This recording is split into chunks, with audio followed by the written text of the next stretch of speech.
Are you brand new to homeschooling? Well, today I'm going to give you 10 tips to homeschooling your kindergartner.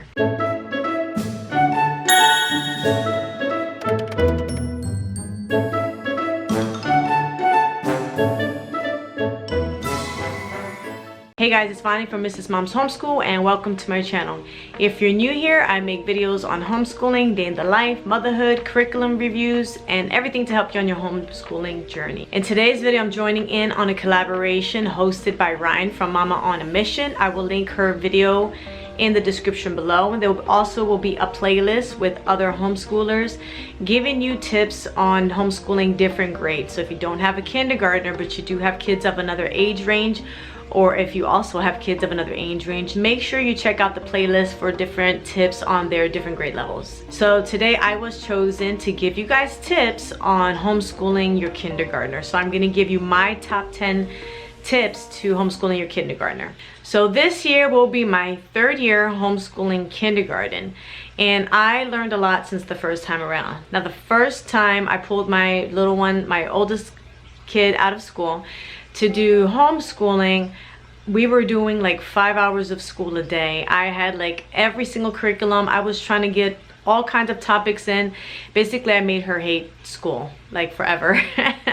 That started the homeschool process off pretty rough, and it didn't get much better from there. As much as I tried, I had to start it off rough. So I feel like it's really important to get a good start on your homeschooling with your kindergartner, because this is their first experience to school and to learning and to the homeschooling process. So you want, this isn't really my number one tip, but I guess this is like the bonus tip. You want to make sure it is as enjoyable for them as possible. You want them to love learning and not think of school as a chore. So hopefully the rest of these 10 tips will get you guys moving in that direction so that your kids will enjoy learning, and when it's time for school they're like yay, and not crying like oh no, not school again. Okay, so my official tip number one is don't stress on trying to cover every single curriculum when you first start homeschooling. Your kindergartner does not need to learn geography or history or even science yet, because most of what you will teach them in the curriculum they're gonna forget. So whatever history you think you're going to teach them when they're 5 or 6 years old, they're most likely not really going to remember it, and you're going to end up reteaching it the same things in the later grades anyway. So I would just wait until later, unless you want to do like a gentle introduction using living books or like Pinterest activities, or doing it in a fun way just for fun, just to kind of introduce them. I would say that'd be a good idea. But going out and buying a whole history or science curriculum for a child who's in kindergarten, I would advise against that. I would say just focus on reading, teaching them to read well. There's different resources that you can use for that, and teaching them the basics of math. So you can find my recommendation for what we're using for our whole kindergarten year here. And there are different subjects there and different things that you'll see, but our main focus is going to be reading and math, and I think that as long as you cover that, everything else is just extra. My second tip is to create a schedule or sort of routine that you're going to go by, because once again you are introducing them to the homeschooling process. So if you continue to homeschool your child throughout their life, they need to know that even though they're home, there is still a routine taking place. So they're going to wake up at this time, and after maybe breakfast you're going to start your time of learning or your time of school. And once they know that they're expecting this every day, it'll be less of a struggle as the years go on. When they're older and they're more reluctant to do school, they already know this is the process, this is how life is, and this is normal. So they'll learn to, kids thrive on structure and routine. So I think it's a good idea to create some sort of routine, or at least a daily flow of how your day is going to be run. My tip number 3 is do not try to copy school at home, because homeschooling is not school at home. Your child does not have to sit at a desk. They don't need binders. They don't need to sit quietly or with their hands folded.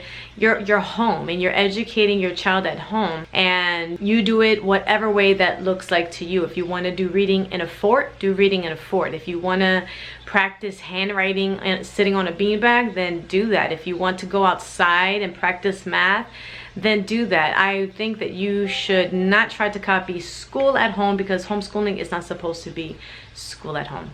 Tip number 4 is to make it fun and interesting. Use Pinterest, use board games, use flashcards, use gross motor activities, whatever you can think of to make learning fun at this age. If they don't want to write in their handwriting workbooks, then have them practice writing their letters in sand using their finger. If they don't want to read a specific book you've chosen for them, then find something that's more fun and entertaining for them to read. If math workbooks aren't working for your child, then toss them to the side and throw some numbers on the floor and have them hop from number to number, adding them, or do hopscotch. Or, you know, you go on Pinterest and there's a plethora of different things and activities that you can use to bring life into learning and make it fun for your little one. Tip number 5 is to make time for play. They're still very young and kids need time to play. It's great for their imagination, it's great for their attention span, for them to get creative and be able to entertain themselves and play. So making time during the day for play is definitely important at this age. Tip number 6 is incorporate crafts and art into your homeschool. This teaches them fine motor skills. It teaches them how to cut, how to paste, how to put things together, how to create different little projects that will come in handy in the future when they want to make a Father's Day card or a Mother's Day card or a gift for somebody else, or if they just want to make art to put on the wall. I realized with my oldest child that we didn't do a lot of cutting or pasting, and I realized later on that she never really learned how to cut well until she was a lot older, because it wasn't something that we added into our homeschool day, as I was so stuck on all the curriculum and I didn't make that much fun for all the fun things. So I definitely think that just teaching them and giving them practice in cutting and pasting and gluing and pasting, the same thing, but putting things together and making art and painting and crayons and all that stuff is actually important for their development. Tip number 7 is to keep your lessons short. I'd say about 15 minutes per lesson, and like 15 minutes for their reading. If you're throwing in language arts, keep it short. 15 minutes for their math lesson. And their school doesn't have to be 8 hours a day or 6 hours or even 3 hours. You can do a kindergartner's homeschool in like an hour a day and just enjoy the rest of the day and playing and creating and doing other things that are more enjoyable. Tip number 8 is read a lot. I'm not going to go too much into this. You guys know how important it is to read to your children, especially at this age when they are learning to read for themselves. You want to give them a love for reading and a love for books so that it makes them want to learn to read even more. Tip number 9 is follow their interests. If you see your child is really interested in butterflies, I would just throw my lessons away for the day and make a whole unit on butterflies and get a caterpillar kit and learn about metamorphosis and do a craft on butterflies and maybe talk about patterns that day for math. And there's so many different things you can just throw in a whole little unit study on something that they're interested in, throwing in all those other subjects as well.